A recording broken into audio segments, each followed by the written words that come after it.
Hello everyone, it's me Radon Islam. Welcome to the Rider Vibes YouTube and Facebook page. কি অবস্থা সবার, কেমন আছেন? আশা করি সকলেই আজকে ভালো আছেন।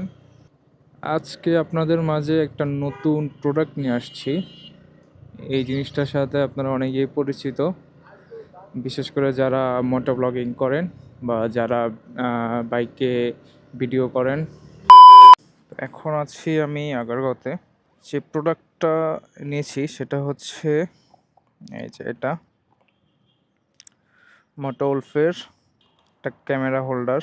জিনিসটা এখন আনবক্সিং করে দেখাচ্ছি, যদিও জিনিসটা একবার আনবক্সিং করা হয়েছে, তারপর দেখাচ্ছি। এটা হচ্ছে ক্যামেরা হোল্ডারের সাথে এগুলা লাগানো হয় আর কি। মেইন যে জিনিসটা সেটা হচ্ছে এটা, এই জিনিসটা বাইকের যে হ্যান্ডেল বার সেখানে লাগানো হয় আর কি।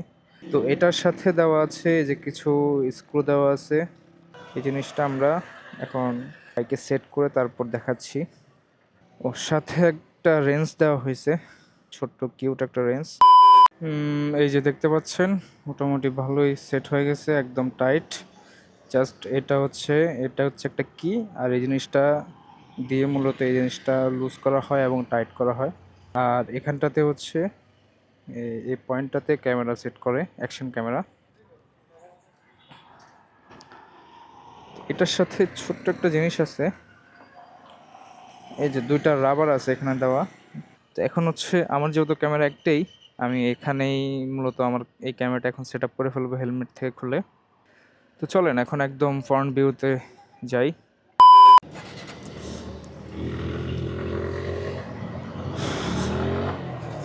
তো ইতিমধ্যে আপনারা দেখতে পাচ্ছেন এটার ফ্রন্ট ভিউটা কেমন।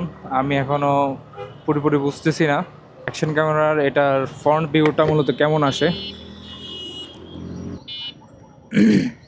বাট আপনারা এই জিনিসটা কমেন্টে জানাবেন যে অ্যাকশন ক্যামেরার এটার ফ্রন্ট ভিউটা মূলত কেমন আসে। আশা করি ফ্রন্ট ভিউটা খুবই সুন্দর হবে। বাকিটা আপনারা কমেন্টে জানাবেন যে এটা কেমন হলো ভিডিওটা। আর হয়তো বা সেট আপ কিছুটা চেঞ্জ করতে হবে। তো এই ফ্রন্ট অফ ভিউতে কেমন আসে এখন সেটা দেখব।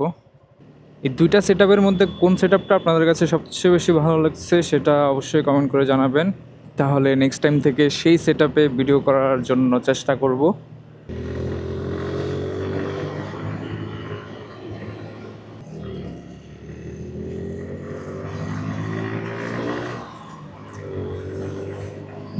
তো মোটো উলফের এই ক্যামেরা হ্যান্ডেল বারটা আপনাদের কাছে কেমন লেগেছে সেটা কমেন্ট করে জানাবেন, এবং যারা টুকটাক ভিডিও করেন তারা এই জিনিসগুলো নিতে পারেন। বিশেষ করে এই জিনিসগুলো বাইকারদের ক্ষেত্রেই কাজে লাগে। তবে মোটো উলফের এই প্রোডাক্টটা আমার কাছে খুব হেভি মনে হয়েছে। এটা আশা করি যে সহজে কিছু হবে না এটাতে। ঢাকা শহরে জ্যামজট না থাকলে কী যে শান্তি লাগে ভাই বাইক চালাইতে, তখন ইচ্ছে করে যে বাইক শুধু চালাইতেই থাকি। অ্যাকচুয়ালি ঢাকা শহরের সহজ যানবাহন বলতে শুধু বাইককে ধরা যায় আমার মতে। কারণ বাইক দিয়ে আপনি চাইলে সহজে যে কোনো জায়গা দিয়ে যাইতে পারেন। বিশেষ করে জ্যামে বলেন বা আপনার মন চাইলেও এখান থেকে ওইখানে যাইতে আপনি সহজেই মুভ করতে পারবেন। সো ঢাকা শহর বেস্ট যদি জ্যামজটটা কিছুটা কম থাকে। আজকের ভিডিও ছিল এই পর্যন্তই। সবাই ভালো থাকেন, সুস্থ থাকেন। যারা আমার ইউটিউব থেকে দেখতেছেন লাইক দিয়ে যাবেন এবং ইউটিউব চ্যানেলটা সাবস্ক্রাইব করে দিবেন। এমন যারা আমার ফেসবুক পেজ থেকে দেখতেছেন তারা অবশ্যই ফেসবুক পেজটা ফলো করে দিয়ে যাবেন। ধন্যবাদ, আল্লাহ হাফেজ।